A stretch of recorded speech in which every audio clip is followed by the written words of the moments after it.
당신은 무슨 일로 싱가포르에 방문합니까? 그랬는데 우리 이 해적왕이 보여주려고 칼을 집었다가 경찰이 씨발 freeze fucking bitch 이러고. 해적왕이랑 우솝은 이 흑막이 이렇게 자기들을 괴롭힌다는 사실을 조금은 아는데 그래도 얘기를 못하는 거예요. 왜냐면 흑막이 그 당시에는 조금 힘이 있었거든요. 그때 이제 흑막이 우솝을 원래 데려가려고 했어. 왜냐면 우솝이 해외여행 가려고 돈을 모아놓은 게 있었대요. 그래서 그거 씨발 쓰게 하려고 흑막이 우솝만 데려오려고 그랬는데 이 해적왕이 갑자기 자기도 존나 가고 싶다고, 자기 근데 비행기 표랑 거기서 며칠 놀다 올 것밖에 없는데 내가 짐을 들겠다 그런 거예요. 그래서 이제 우리 흑막의 계획은 뭐였냐면, 말레이시아랑 여러분 그 싱가포르라는 나라랑 되게 가까워요. 근데 이 싱가포르이 어떤 나라냐면 말레이시아랑 되게 가까운 나라긴 한데 여기가 엄청 선진국이에요. 근데 나라가 되게 작고 사람들이 규율이나 이런 거 엄청 잘 지키기로 유명한 나라야. 그리고 거리 공연할 때 개쩌는 나라 중에 하나입니다. 왜냐면 진짜 그냥 거리 공연 조금만 이제 기술적으로 좋고 괜찮아도 사람들이 공연을 보면 무조건 도움을 줘야 된다가 이제 머릿속에 그냥 아예 딱 이렇게 정해져 있어서 팁도 되게 많이 나오고, 그리고 거기 한인이 되게 많대. 한국 사람들 많아가지고 한국 사람이 공연하다가 거기 근처에 이제 집에서 이제 뭐 같이 좀 주무실래요? 뭐 이런 식으로 얘기하는 경우도 많고, 그래서 하여튼 거기가 기회의 도시다. 그래서 이제 우리 흑막의 계획은 공연짐을 가지고 가서 말레이시아에서 준표 좀 빨아먹다가 싱가포르로 넘어가가지고 싱가포르에서 이제 뭐 어기여차하고 한국으로 다시 돌아와야 되겠다라는 원대한 계획을 가지고 있었어요. 근데 우리 해적왕이 예상보다 더 병신이었던 거예요. 그래서 우리 해적왕이 그때 여러분 그 퇴폐 마사지 업소 있잖아요. 거기를 못 간 게 너무 마음이 아픈 거야. 그래서 이제 우리 해적왕이 어쩔 수 없이 탈주를 합니다. 미친 새끼가. 그래서 밤에 없어졌어요, 해적왕이 또. 그래서 해적왕이 여러분 없어진 사건이 뭐 저는 너무 많이 봐서 해적왕이 없어지는 거는 그냥 제가 동전 없애는 거랑 비슷하다고 보시면 돼요. 그래서 이제 뭐 사람이 실종돼도 그냥 없어졌구나 씨발 이 정도 감성이지 뭐. 근데 어쨌든 그 흑막은 이제 존나 열받은 거죠. 그래서 이제 전화로 존나 싸운 다음에 해적왕은 이제 마사지 받으러 갔다가 마사지 못 받고 또 호다다닥 올라와가지고 흑막한테 존나 혼나고. 그래서 이제 해적왕이랑 흑막이랑 둘이 합의를 본 게, 우리 해적왕이 짐을 가지고 밑으로 내려가. 그래서 말레이시아에서 원하는 만큼 놀다가 몇 월 며칠에 싱가포르에서 만나기로 한 거예요.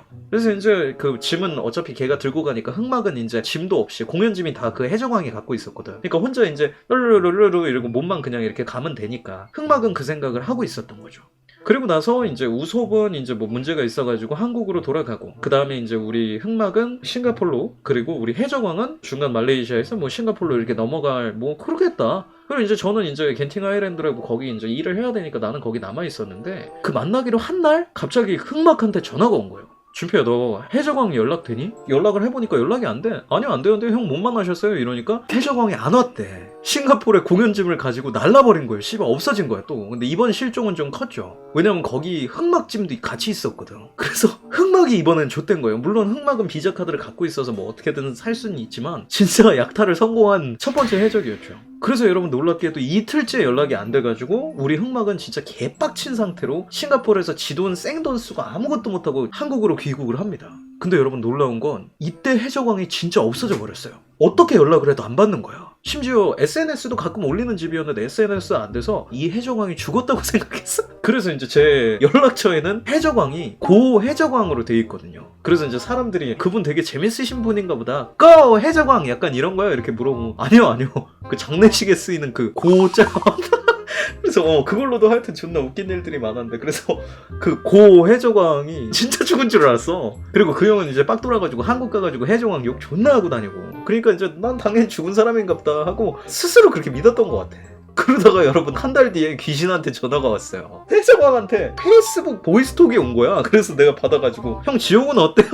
그랬더니 형 고집받고 지옥 왔는데 여기 물 존나 좋아 이러고, 그리고 얘기를 해보니까 내가 들어보니까 존나 웃겼던 게, 해적왕이 여러분, 그리고 또 이것도 이야기 시점이 좀 바뀌어야 되는 게, 그 당시에는 해적왕이 뭐라 그랬냐면 그때가 1월 1일에 가까웠거든. 해적왕이 갑자기 나한테 전화해서, 나는 솔직히 좀 섬찟했거든. 혹시라도 해적왕이 예를 들어서 말레이시아에서 잘못 손대가지고 뭐 지금 뭐 감옥 같은데 갇혀있는데 연락 결국 받아주는 사람이 나밖에 없어가지고 나한테 연락한 거고, 나한테 전화해가지고 춘표야 살려줘 이러고 막 I take your friend bitch 막 이러고 씨발 그 다른 애들이 내가 너의 친구를 데려있다 쌍년아 빨리 돈 보내라 이럴까봐 난 솔직히 존나 무서운 거야. 받을까 말까 하다 받았죠. 그래서 딱 받으니까 야 준표 히사시부리 이러고 되게 일상적인 아무 이상 없는 해적왕인 거예요. 그래서 제가 형 진짜 괜찮아요? 뭐 이런 식으로 물어보니까 형은 괜찮아. 형은 아직 건재하다. 뭐 별 얘기 하다가 새해 복 많이 받아라 뭐 이런 식으로 얘기해서 형도 새해 복 많이 받으세요. 근데 형 어디세요? 이때 이후에 이제 이게 인연이 돼가지고 나중에 만나가지고 이제 해적왕한테 들은 건데 여러분 놀랍게도 해적왕이 말레이시아에서 즐거운 시간을 보내고 싱가포르로 넘어가려고 했는데 제가 아까 얘기했듯이 진짜 우리 해적왕은 연계국어를 해요. 아무 말을 못해요. 영어도 못하고 말레이시아어는 못하고 중국어도 못하고 한국어도 못한단 말이야. 근데 여러분 그 싱가포르이 국경에서도 엄청 민감해요. 그래서 예를 들어서 막 초코파이 같은 거 두 상자 갖고 있다가 이거 뭐 때문에 들고 가는 거냐, 너 이거 팔로 들고 가는 거냐 그랬을 때 아니다 그냥 니네가 가져가라 뭐 이런 식으로 되게 민감하단 말이야 거기 들어갈 때. 근데 이제 우리 그 당시에 연습하고 있던 게 칼로 하는 저글링이었어요. 근데 칼도 여러분 정글 칼이라고 존나 긴 칼이 있거든. 그거에다가 막 기름통이 있고 불 붙이는 토치 있고 막 이러다 보니까 거기 대성원에서 가방 뒤지다가 걸린 거야. 그래서 이제 그 싱가포르 그 국경에서 이제 얘기를 한 거죠. 당신은 무슨 일로 싱가포르에 방문합니까? 그랬는데 우리 해적왕이 보여주려고 칼을 집었다가 경찰이 씨발 freeze fucking bitch 이러고 이제 이 해적왕은 no I'm pirate 빰빰빰빰빰빰빰 뭐 이렇게 설명을 한 거죠. 근데 여러분 진짜 연행이 됐대요. 내가 진짜 들었어요. 연행이 됐어요 진짜.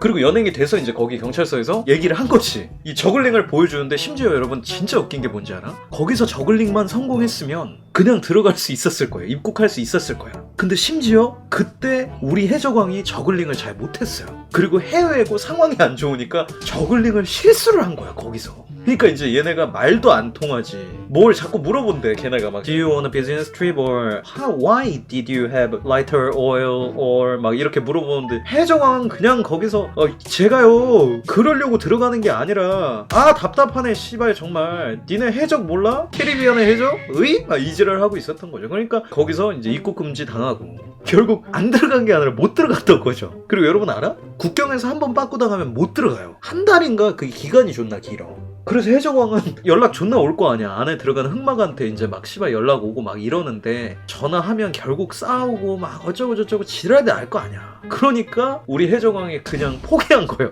그래서 그때 그냥 핸드폰을 꺼버렸대. 그래서 이제 스스로 생각하는 시간을 많이 가졌다 이러면서 이거 내가 너무 궁금한 거야. 그래서 형 돈도 없지 않았어요? 뭐 이런 식으로 내가 물어보니까 여러분 그때 진짜 죽을 뻔하긴 했어요. 그때가 해적왕에 정말 죽음과 제일 가까웠던 순간이었을 거예요. 왜냐면 제가 그때 얘기 들은 것 중에 3가지 이야기가 제일 충격적이었는데 일단 첫 번째로 숙소가 없었대요. 그때 나한테 연락했을 때 처음으로 숙소를 잡은 거였대요. 말레이시아 기후가 따뜻하거든. 밖에서 자도 안 죽는단 말이야. 그래서 그냥 진짜 해적이 된 거죠. 그리고 두 번째로 이게 정말 그냥 정신승리를 해서 이게 진짜 버스킹이지. 니 버스킹 할 줄 아나? 반말하지 마라 이러고 그냥 한국어로 거리 공연을 했대요. 거기 음식이 싸거든. 그러니까 그냥 진짜 연명을 했다고. 와 우리 해적왕이 근데 여러분 진짜 대단한 게 생각 자체 사고 회로가 남들이랑 달라요. 그래서 사채업자한테 돈 벌리면 어떻게 해야 될까 궁금해가지고 사채 쓰고 안 갚았다가 좆대보고 진짜 사건이에요 여러분. 농담이 아니라 진짜 그랬어. 그러니까 혼자서 어떻게 생각했냐고 내가 물어보니까 형 너무 안 힘들었어요. 그러니까 이렇게 자기 자신을 몰아붙이는 행동도 좀 있어야 되겠다고 생각을 했대. 그래서 어차피 자기 앰프 음악 틀 거 있고 공연 짐이 있으니까 이 공연을 완성해서 이 사람들한테 인정받아서 돈을 벌어가지고 집으로 갈 수 있지 않을까. 그냥 스스로가 그렇게 생각을 한 거죠. 스스로를 한계까지 push it to the limit 그냥 한계까지 몰아붙인 거야. 그래서 놀랍게도 여러분 어머니한테 돈을 빌려서 한국에 왔다. 아니 엄마한테 돈 빌린 게 아니라 친구한테 돈 빌렸다 그랬는데 그때 얘기 들었다.